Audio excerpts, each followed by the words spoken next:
this place is absolutely packed, and there's still people coming in. Queues of people up the sides. Okay, I'm going to take up about 60 seconds before we introduce our next and final speaker of our second day, just to give these guys over here that are streaming in time to find their seats. It's been a pretty incredible second day.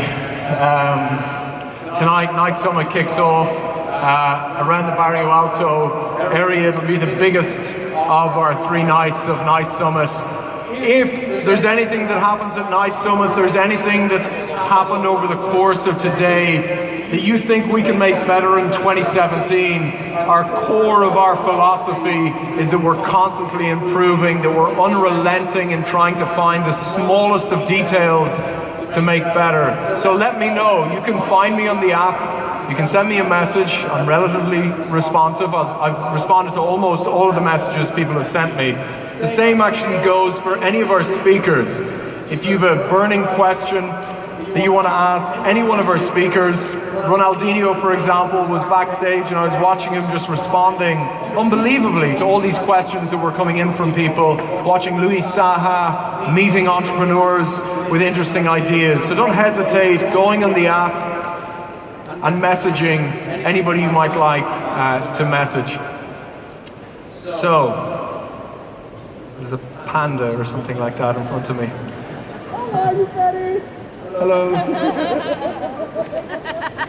You're strange. It's a candy corn. Okay.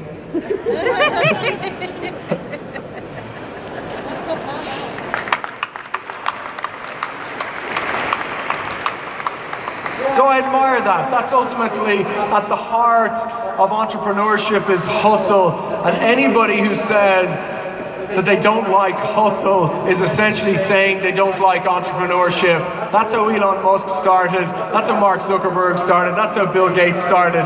And that guy there, fair fucking play to him for coming up here dressed as a ridiculous panda. So I'd like to give him a massive round of applause.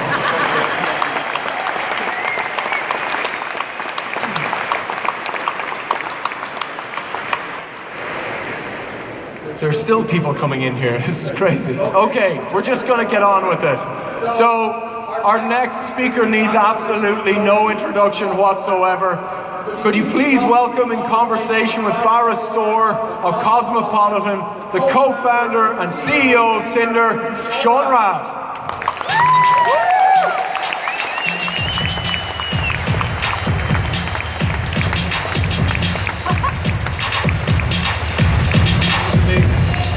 This is incredible. Wow, there's Panda. Bring the panda on stage. Yeah, Panda. This is unbelievable. Wow. Should we take a photo? Yeah. Okay, if we take a selfie, I've got an idea, Sean. Can everybody try and put the torch on their phone? Because I've seen this and it looks amazing. And it's going to give us just an idea of how many people are here. That's right.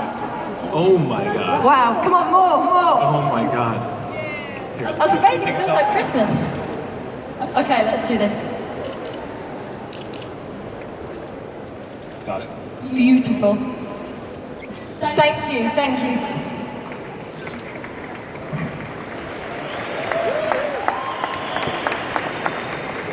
Wow. That's amazing, isn't it? So amazing. Okay, so let's talk about last night very quickly. You look very refreshed. Were you up all night? Yes, I think the whole team was glued to the TV trying to figure out what's about to happen. So tell me, Sean, so out of kind of a scale of 1 to 10, how nervous do you feel about the future at the moment? Look, the candidate that I wanted to win didn't win. But I think what is important is that Americans live in an amazing democracy, and the American people have voiced their opinion and chosen the candidate that they want, and we all now need to support the decision the American people have made. We were saying though, in his acceptance speech actually, I think it's right. And I bring up the election because I think Tinder's been doing some really interesting things politically. Can you talk to us a bit about Swipe the Vote and what you've been doing there? So this is the first time that all millennials are old enough to vote, and they represent about 30% of the electorate. And we have a lot of millennials on Tinder, so we felt that it was a responsibility we had to educate and mobilize millennials. You know, get them to best identify which candidate most accurately represents their views, and then encourage them to go out and vote. That's right. And you did this with, you did it in the UK with the referendum. Yes. Am I right, you're doing it with the French primaries as well? We are. And, you know, we initially did this as sort of an interesting social experiment in the States. And well, it was really effective. Our users, and we had hundreds of thousands of people using this part of the app, and we felt that we had to carry this in other parts of the world who are sort of making big decisions like this, and we wanted to help. So it's sort of a responsibility we had. So you did swipe the vote on the most recent elections, but you didn't just do it in the US, you did it across, is it 15 countries that you did it across? Yes. Okay, yes. So tell me, because I'm obsessed with your data Yeah. and your research, what did you find out? Well, it was, you know, first of all, this election, the US election, is one that's really being played out on the global stage. And it was amazing to see the varying viewpoints across the world. We had hundreds of thousands of people who used Swipe the Vote and went through the survey and then actually voted, which is one of the largest, I think, surveys, at least of the millennial population. A lot of these polls that they do, there's a couple thousand people who participate in these polls versus this was hundreds of thousands across the world. And what you see is there were a lot of varying views. In Mexico, Hillary was the favorite. In the US, Hillary was the favorite. And in Russia, Donald Trump was the favorite. In the US, it was actually pretty close. Was Russia the only place where Trump was overwhelmingly the favorite then? There were others, but I others. think Okay. as a percentage of the people who participated. And is it, Sean, because one of the things that I read, and correct me if I'm wrong, was one of the motivations for doing it was you did have users on Tinder who were openly kind of campaigning for candidates. Yes. But also, do you feel, I mean, you have a massive global audience, I mean, it's quite unique, and particularly millennials. Yep. Do you personally feel, and I know we've talked about this before, a social responsibility to get young people politically active? Yes, I think our users care about these issues, and this is a big decision for the U.S. and in other areas where you have similar elections. These are big decisions, and I think we have a responsibility to help our users in every which way we can. We have a huge audience, and we want to use our platform for good. We have a business, and we think a lot about the vision of Tinder and the social mission there, but we also think about the other ways we can contribute to our users' lives. Just very quickly before we move on, so as a leader of a global tech company, is there anything that, this has been a kind of fascinating from the other side of the pond, but also quite an explosive campaign. Is there anything as a leader that you, I suppose, personally have taken away from what's happened? Great question. I think if you put aside the results for a second, Yeah. One thing that you saw in this election, which was absolutely shocking, was the tone of the election was insane. Yeah. And it really forced us as a team to reflect on what is appropriate behavior and language, both socially and on the Tinder platform. And I think the conclusion we came to is locker room talk is absolutely unacceptable. It's unacceptable out there in the real world, Yeah. and it's unacceptable in Tinder.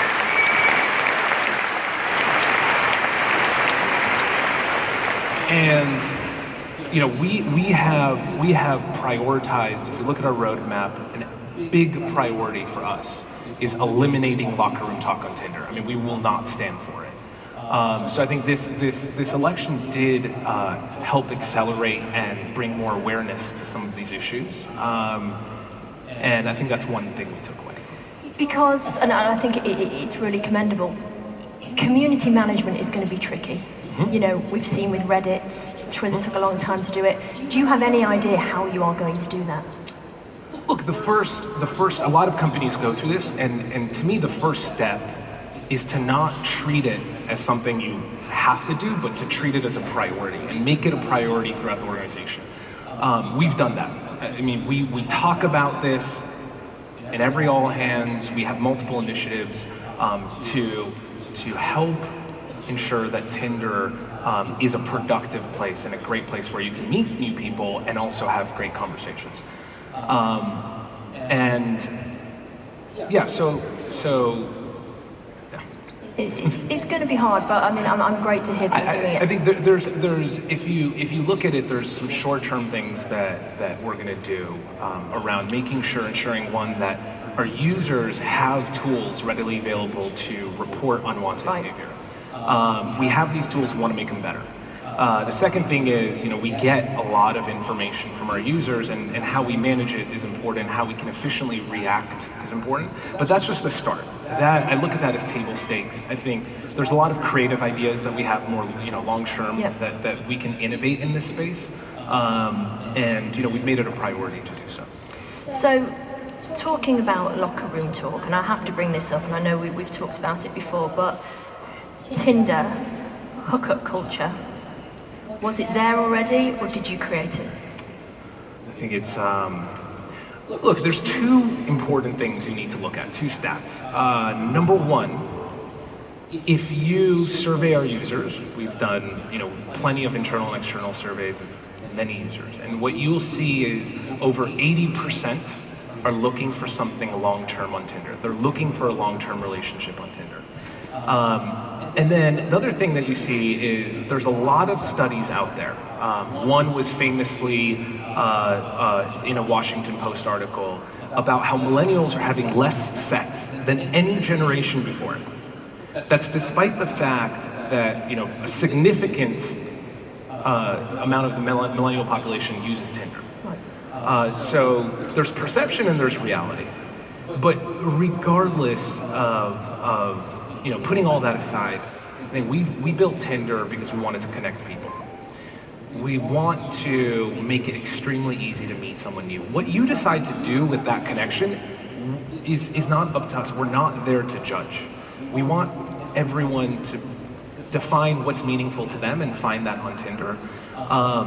And look, I mean, we've made 20 billion connections since we started, and that's 20 billion more potential marriages, friendships, and even hookups. And I think that has to be celebrated. I think what's interesting here is I always say when I'm talking about you, Sean, is that, this guy has basically started a kind of sexual revolution, but that wasn't the intention, was it? Because actually it was kind of puritanical. Can you just tell everyone, because I think it's amazing, the story of how you came up with the idea? Well, look, I always, and I still do, I'm much to people's surprise, I'm very shy. And I started Tinder because I felt that myself and all my friends around us, we had trouble making that initial connection with someone that we wanted to meet. And I was in a coffee shop one day, and there was a girl across the room who I just really wanted to talk to. I mean, there was a connection, there was something that was telling me there's something amazing about her, and I'd love to meet her, but I didn't have the strength to walk over. You're how old at and this say point? hello. I'm 30. No, when you see people in the coffee shop. 44 now. I mean, it may still happen, but...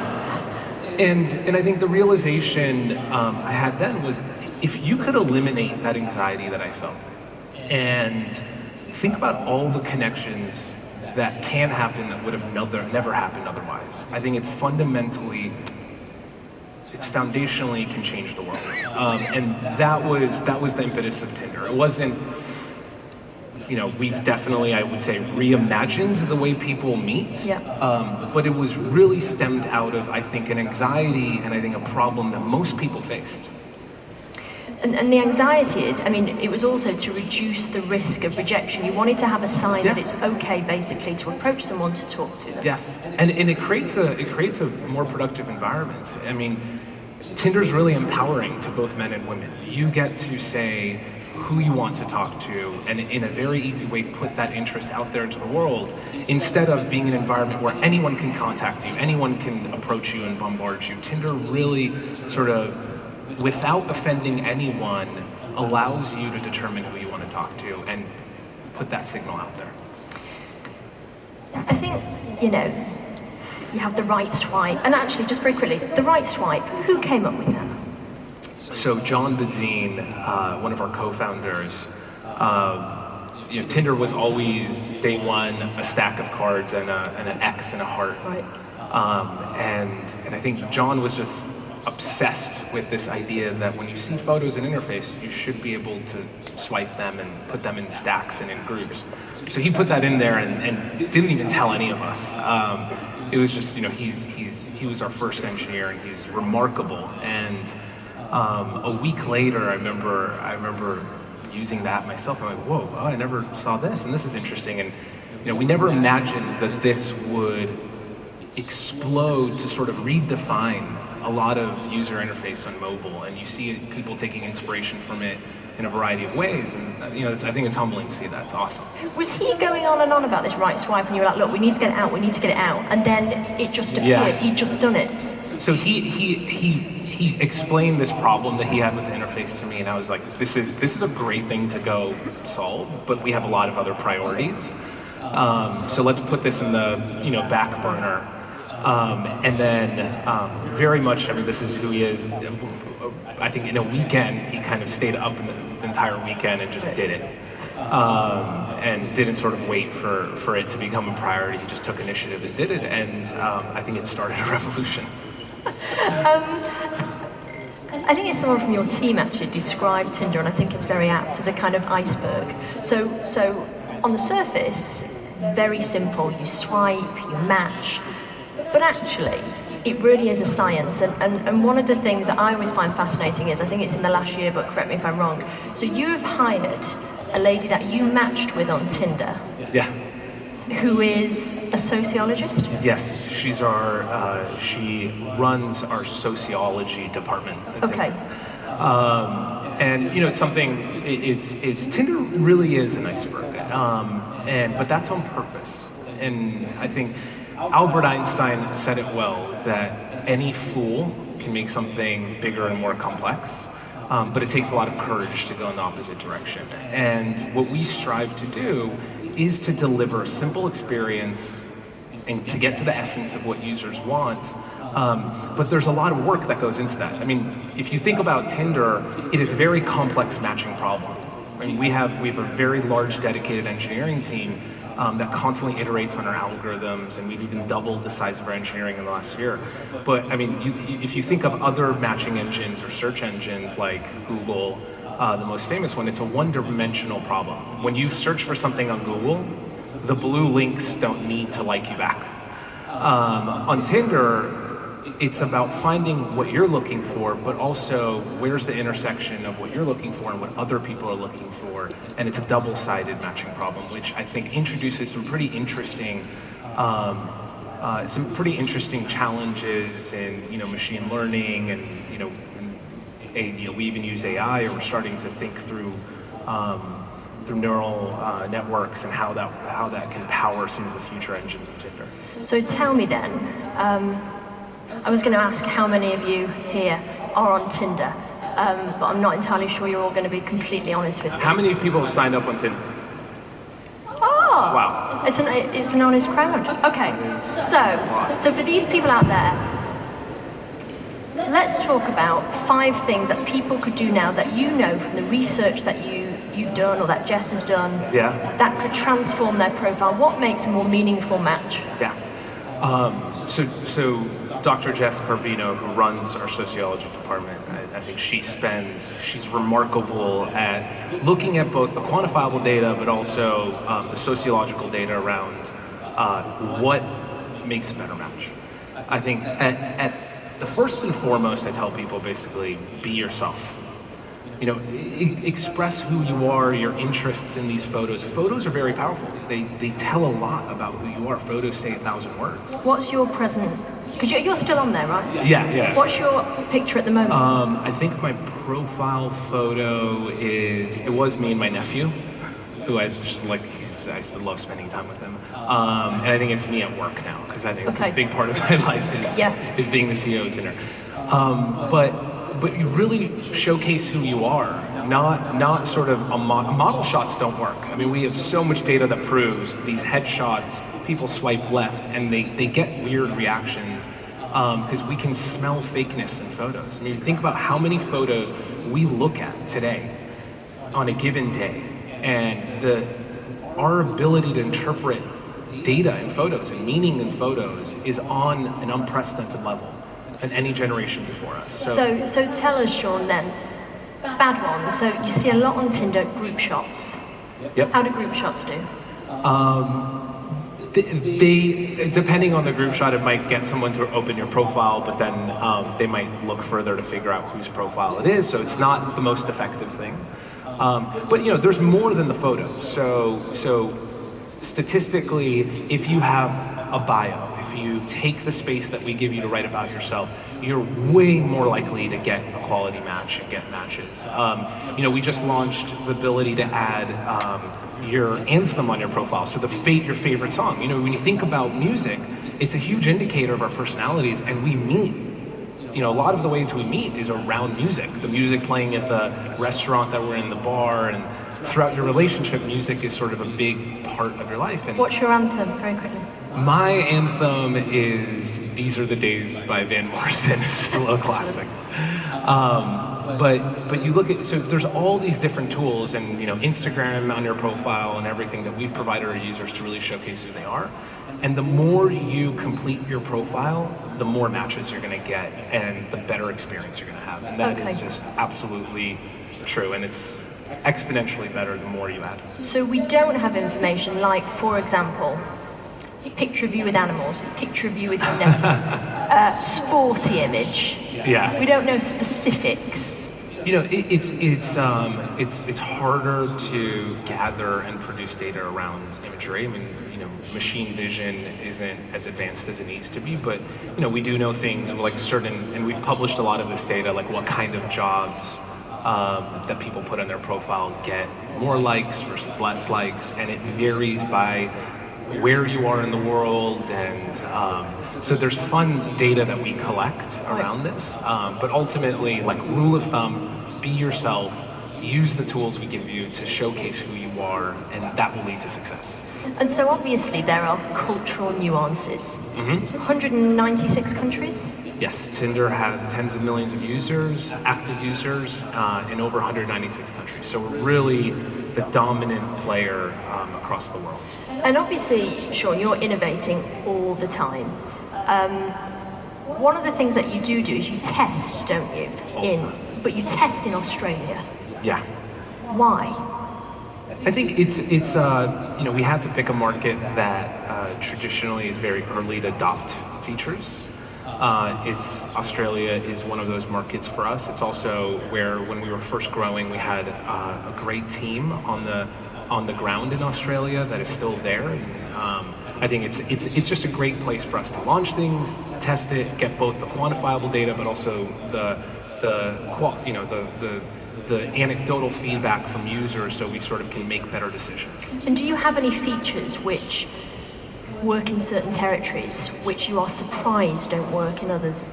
No, actually, it's been amazing to see that a lot, and I think this is a testament to us getting to the core of what people want, that it's universal. A lot of the things that we've done at the core are universally successful all over the world, but then there's optimizations that we would make. So, there's obviously, at the simplest level, it is localizing the language inside the app to every market, but then there are nuances to every feature, and the content you find within the app, whether it's Tinder social and you're going out, and the options you have to display what you're doing tonight, all of those have to be localized.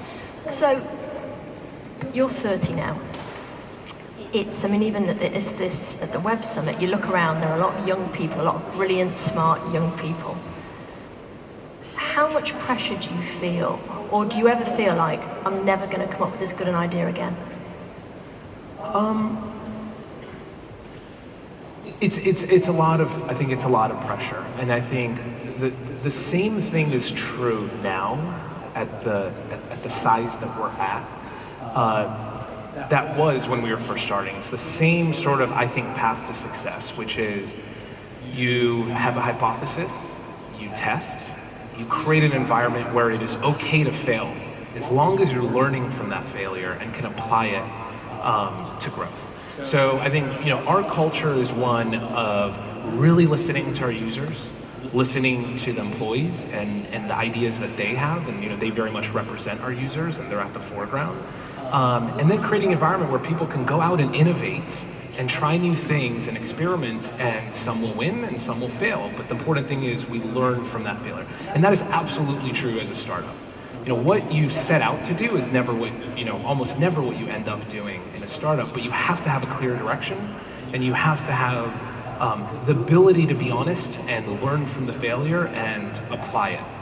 At what point do you decide, Sean, to give up on something? I mean, at what point do you know this isn't working anymore, we've got to move, we've got to try something else? How long will you give a feature or a product? It really varies. I mean, we have things that we're doing like Tinder Social that are, to us, bigger picture things that we want to achieve, that we are confident. Can you just explain Tinder Social? So Tinder Social is a new product that we launched that allows you to connect with other people going out tonight. So for groups of friends that are going out tonight, and it's a great way to go out with Tinder and meet people in the real world, and sort of, it's part of our effort to get you off the app into the real world, because I mean, at this point, it's when it comes to making new connections, right, which is really the start. I think we've fundamentally changed how people make new connections around the world, and we've created 20 billion new connections, and we are the leader there. But the next, what comes after? Anyone can get on Tinder and in a matter of minutes get a match.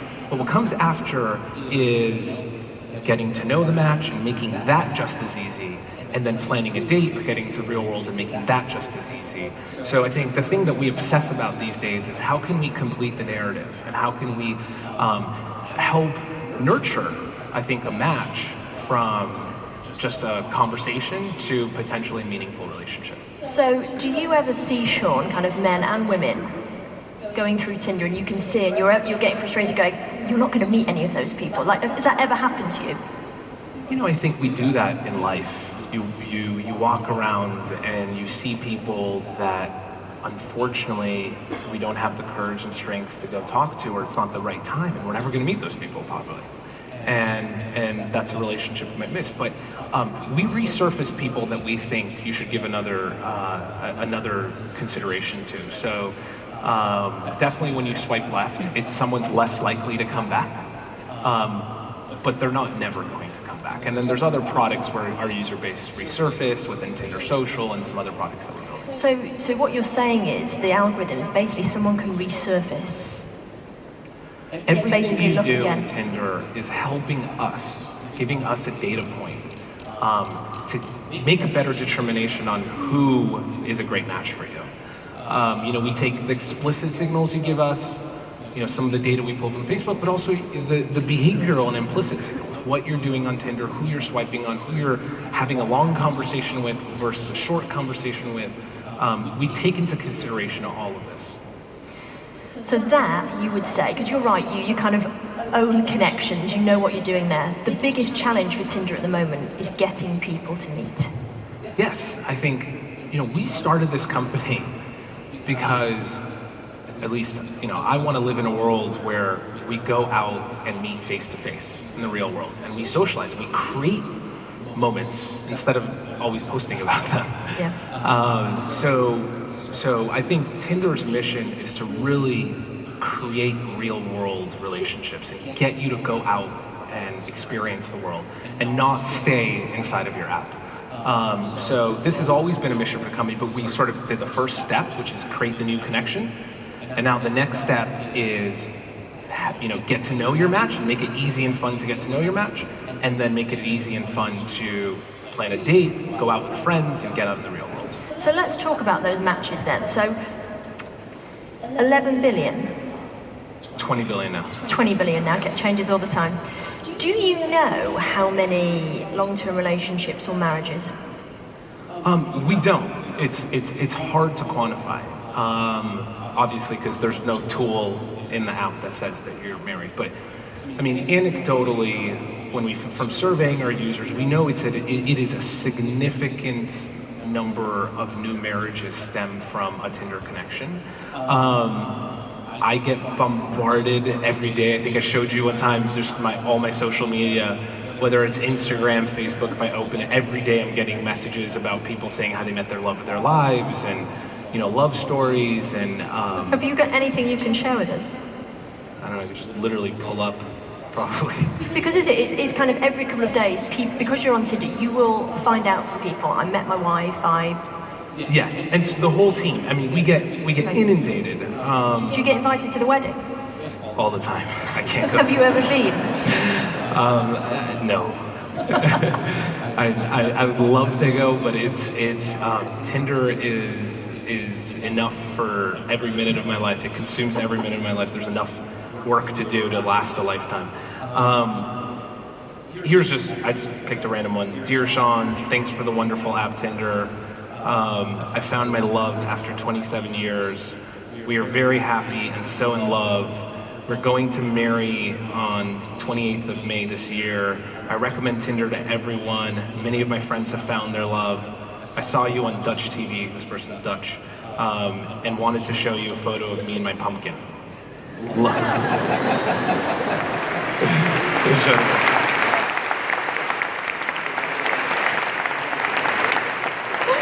And that, by the way, is genuine. That's not a blank screen. I can see that. Yeah.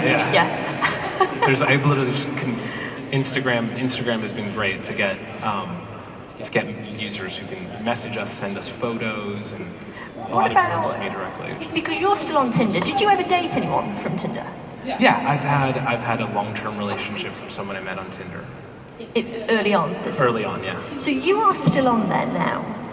I use it, I don't really have time to go out. I think I pick to spend my time at the office with the team, but I use it to talk to our users and get feedback. It is the most effective tool to just match with our users, and I try many times throughout the day to just ask a bunch of our users directly inside the app, what can we do better? How do you like this experience? Tell me everything. And all the data that we have, I think, pales in comparison, at least for me, to hear a story from a user about what we're doing well versus what we're doing wrong, because it really allows us as a team to empathize with human beings that we're building for. So who do you choose? Who do you get in contact with? I mean, I'll swipe right often and just basically match with different kinds of users and ask different questions. Okay. So as traveling is fantastic. Like being in Lisbon right now is great because I get to match with people in Lisbon in the app, and so I think it's great to get a global perspective on what we're doing well versus where we need to improve. And so the lady that we talked about, Dr. Jess, who's your sociologist, tell me about that, because you actually matched with her. We matched, I think it was 3.5 years ago. She was telling me about herself, and she was saying how she has she was graduating from UCLA at the time and getting a PhD in sociology, and she was explaining how she's blown away and thinks Tinder is remarkable and cares about these topics. And I was just like, great, you want to come to the office and interview for sociology role? We didn't have the role, but I loved so much what, the things she was saying and how thoughtful she was about the product and the future of the product was just, I knew we needed that talent at the team. So people can kind of pitch jobs to you via Tinder? Yes. I think we've throughout the whole Tinder team, we've made many hires from people we've matched with on Tinder. Yeah, it's become a very effective recruiting tool for us. And how, because I know there is rapid expansion at Tinder. Mm-hmm.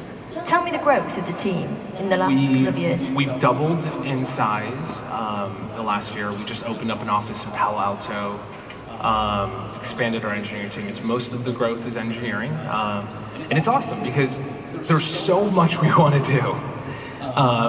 Prioritizing the roadmap, the ideas, the big bets and the innovation we want to make I think is becomes a little easier when you have a larger entrepreneurial team who can go after some of these challenges and tackle some of these initiatives. So, we have an awesome team. So the team is how big now, Sean? We're 200 now. Okay. We're about 200, and we're still growing. We're.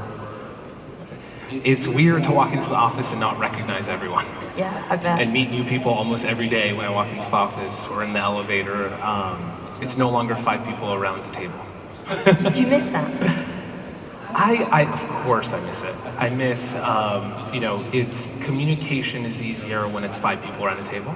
But I am enjoying every minute of having this great platform. I think Tinder's really matured from this small company to this global platform, and I've grown along with it, and it has been incredibly rewarding for me to grow with the company and learn what it means to be a leader at the different stages of the company's growth, and to build a phenomenal team around me. And it's been amazing. I wouldn't give it up for anything. And very quickly, because we're running out of time, speaking of growth, you've sold the bachelor pad, you've bought a proper house. Yeah. You've got a girlfriend, I believe. Yeah. Do you feel different? Do you feel like you've grown up? Look, like I said, Tinder has matured so much over the last 4 years. I've grown with it. And if you ask me today what I look forward to most, of course it's Tinder to continue growing, but also to have my own family. I think that is, whenever that comes, whenever the right person is there, I look forward to welcoming that in my life. You heard it here first. Dr. Tinder is ready to settle down. The panda is making his way to us. Thank you very much, Sean. Wonderful to speak to you. Thank you.